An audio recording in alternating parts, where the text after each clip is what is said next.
Trinitarians really believe that there is only one God?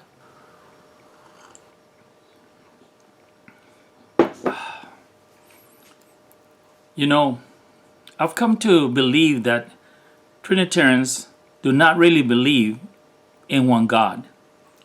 Oh yes, they profess it. They tell everybody that even though it's a Trinity, they believe it's only one God. But here's why I question this.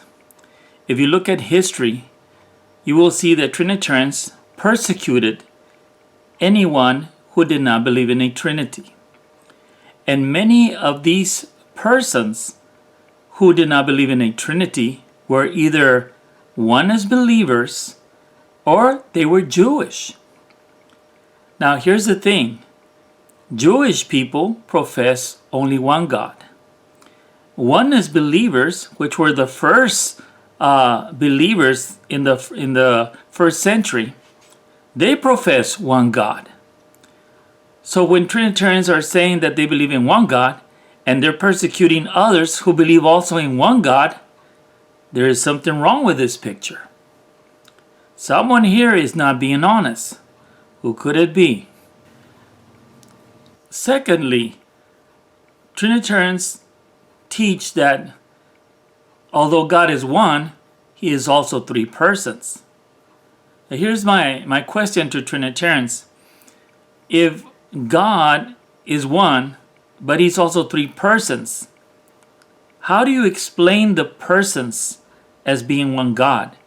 In other words, how do three persons equal one God? Is it that maybe each one is a portion of God? Of course, Trinitarians say no. Trinitarians say that each one of the persons is all God.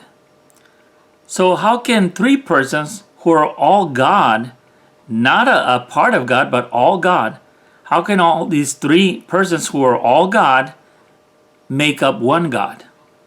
I'd like for any Trinitarian to explain this. Of course, they won't be able to, because this is philosophy. As we've proven in all our videos, this is a Catholic dogma, and it was developed through the use of philosophical terms and concepts. There is no way around this. The problem is that Trinitarians don't want to face the truth. Many of today's scholars, apologists, they ignore the Catholic connection and they ignore how the Trinity was developed. And of course, all they say is it's in the Bible, and this is why we teach it from the Bible. But this is not true. All the concepts, all the terms used to define the Trinity and to explain what the Trinity is all about, they're all philosophical terms. So here we have a tremendous inconsistency with Trinitarians. So again, I leave you with the thought, if Trinitarians believe in one God, why did they persecute oneness believers and Jewish believers? If the Trinity is three persons, how do these three persons make up one God?